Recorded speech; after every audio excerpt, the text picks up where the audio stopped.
स्वागत। आज हम भगवत गीता के एक बहुत ही महत्वपूर्ण श्लोक पर थोड़ी गहराई से बात करने वाले हैं। हाँ बिल्कुल।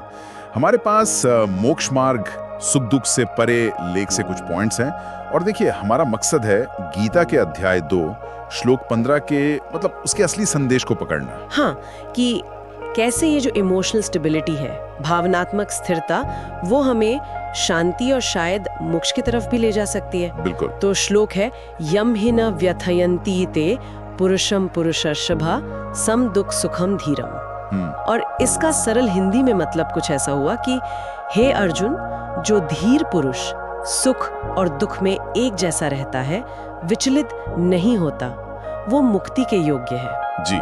तो चलिए इसको थोड़ा खोलते हैं, समझते हैं। हाँ देखिए, इसकी जो पृष्ठभूमि है वो भी बड़ी दिलचस्प है।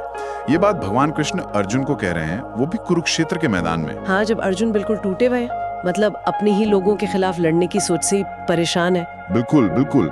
वो एक गहरे भावनात्मक द्वंद में है कि क्या सही है क्या गलत। और उसी उथल पुथल के बीच कृष्ण ये स्थिरता का आइडिया देते हैं, सम दुख सुखम धीरम, सुख दुख में समान भाव वाला धीर पुरुष। हाँ। ये सुनने में थोड़ा मुश्किल लगता है। क्या इसका मतलब है कि हमें कुछ महसूस ही नहीं करना चाहिए, बिल्कुल पत्थर बन जाना है? नहीं नहीं, ये एक आम मतलब गलतफहमी है। यहाँ सम होने का मतलब उदासीनता या फीलिंग्स को दबाना बिल्कुल नहीं है। अच्छा। बल्कि एक तरह का गहरा मानसिक संतुलन है जिसे गीता में सत्व गुण से जोड़ा गया है। मतलब मन की एक शांत स्थिर अवस्था कि बाहर चाहे जो भी हो रहा हो, सुख हो या दुख, अंदर का संतुलन बना रहे।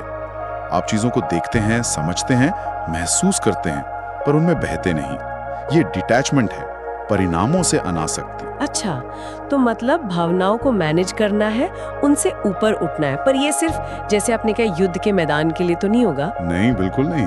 हम जैसे आम लोग अपनी रोज की जिंदगी में ऑफिस का काम, घर की परेशानियां, सेहत, इसमें ये संतुलन कैसे लाएं? असल में यही तो इसकी सबसे बड़ी खूबी है, इसकी प्रासंगिकता। ये बिल्कुल रोजमर्रा की जिंदगी के लिए ही है। जैसे सोचिए, ऑफिस में कोई बड़ी कामयाबी मिली तो एकदम से हवा में नहीं उड़ जाना। हाँ। या कोई असफलता मिली, किसी ने कुछ कह दिया तो बिल्कुल टूट नहीं जाना। हाँ, सही बात है। दोनों ही हालतों में वो जो अंदर की स्थिरता है उसे बनाए रखना। और श्लोक कहता है कि ऐसा जो धीर व्यक्ति है वो अमृतत्वाय कल्पते। अमृतत्वाय कल्पते, अमरता या मुक्ति, ये तो बड़े शब्द हैं। इसका क्या मतलब है यहाँ? हाँ देखिए, अमरता का यहाँ मतलब शायद शरीर की अमरता से ज्यादा जीवन के जो ये द्वंद्व है ना, सुख दुख, मान अपमान, हार जीत, इनके असर से मुक्त हो जाना है। अच्छा। भावनात्मक रूप से। हाँ, भावनात्मक रूप से। जब बाहर की चीजें आपके अंदर की शांति को भंग न कर पाएं, तो एक तरह से आप उनके असर से अमर हो गए। ये असली आजादी है। हाँ। बाहरी हालातों पर आपकी खुशी निर्भर नहीं करती। ये तो गहरी बात है। तो क्या इसका ये मतलब हुआ कि इंसान बस अपना काम करे, अपना कर्तव्य निभाए, जैसे अर्जुन का धर्म था युद्ध करना, और फल के बारे में सोचे ही नहीं? हाँ, ये कर्मयोग के सिद्धांत के बहुत नजदीक है। बिल्कुल। कर्मयोग का निचोड़ यही है, अपना काम, अपनी ड्यूटी पूरी ईमानदारी से, पूरी क्षमता से करो, पर उसका नतीजा क्या होगा, अच्छा या बुरा, उससे अटैचमेंट मत रखो। अनासक्ति। जी, अनासक्ति, डिटैचमेंट।